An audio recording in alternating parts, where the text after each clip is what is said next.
Hoş geldin. Buraya açalım abi.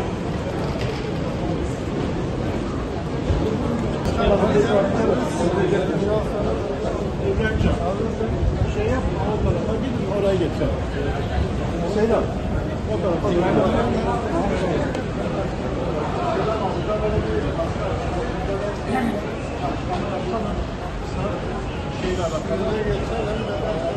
Biz zaten Refah kapısına yetişemedik. Yani maalesef İsmailiye'ye de bizi bırakmadılar. Biz yoldan giderken, İsmailiye yolundan giderken ikinci noktada hepimizi hemen hemen durdurdular. Yani çok az kişi İsmailiye'ye gidebildi. O da herhalde yani hükümetin bir planıydı. Bizi böldüler yani bizi böyle üçe böldüler ki rahat bir şekilde bizi kontrol altına alsınlar. İkinci noktada bizi durdurdular ve orada tabii daha çok yığın oldu. Çok insanlar orada çok toplandı. Ve en son tabii geceleyin müdahale ettiler ve müdahaleleri de sert oldu. Dolayısıyla Rafah'taki durum yine eskisi gibidir. Yani bizim normal oraya gidecekler açısından hiçbir şey değişmedi. Hiç kimse çünkü oraya zaten ulaşamadı. Eski durum neyse aynen o şekilde devam ediyor. 56 ülkeden aktivistler gelmişti ve yaklaşık 6500 kişi oraya akın etmişti ve halen de geliyorlardı. Duyan geliyordu. Fakat maalesef yani o kötü muamele o sekteye uğradı.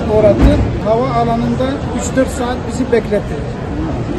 Pasaportlarımızı aldılar. Özellikle Türkiye'den gelenler. Yani Türkiye'den gelenlerin pasaportlarını aldılar ve böyle hiç cevap vermeden bizi beklettiler.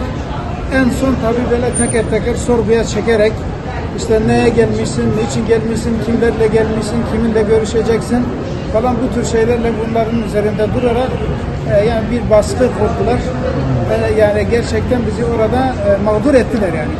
3-4 saat beklettiler. Ondan sonra biz pasaportlarımızı aldık. Hadi neyse pasaportlarımızı aldık diye sevindik biraz.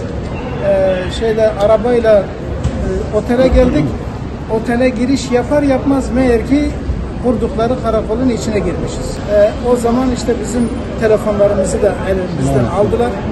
Ya işte biz konsolosluğumuzda konuşacağız. Nedir mesele? Siz niye böyle yapıyorsunuz? Hiç cevap vermeden susun, bekleyin. Yukarıda rütbeli birisi vardır. O gelecek, o sizinle konuşacak. Meğer ki bizden önce giden arkadaşlarımız var. Yani o aktivistler var. Ve onların hepsini odalarda onlara baskın yapmışlardır.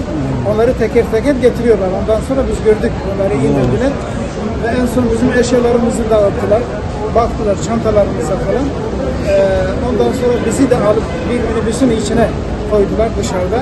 Böyle bir yarım saat kadar o minibüste bekledik. Küçük böyle eski panelman tipi. Orada bekledik. Arkadaşlar birbirimizi tanıdık tabii. Demek ki buraya kadar biz dedik ki bizi deporte edecekler artık. Bizi gönderecekler diye o şekilde düşündük. Bir miktar bekledikten sonra tekrar bizi otele çağırdılar. Ve pasaportlarımızı verdiler. Dediler ki siyasi bir işe karışmayın. Ondan sonra Mısır'da istediğinizi yapabilirsiniz ama siyasi bir işe karışmayın diye bir şekilde böyle bir şey yaptılar ve o rütbeli dedikleri gitti. Fakat o yani gözetimciler kaldılar ta gece geç saatlerine kadar. Yani bizi en azından bir psikolojik bir baskı uygulayacak şekilde bizi orada bekliyorsunuz. Tabii biz orada çok şeyi gördük, yaşadık. Bunları meselenin oraya odaklanmasını istemiyoruz. Ancak en başından itibaren bu hareketin engellenmesiyle ilgili çok sert müdahaleler oldu. Yani hiçbir zaman böyle bir ülkenin herhangi bir vatandaşının turistik gezi gibi gelmiş gibi karşılama şekli olmadı. Onu söyleyelim. Ve Türkiye'den giden, özellikle Avrupa'dan giden birçok aktivistin bu noktada çok ciddi yani kaçırmalar olsun, baskınlar olsun, diğer tarafta arkadaşlarımızın deport edilmesi olsun havalimanında.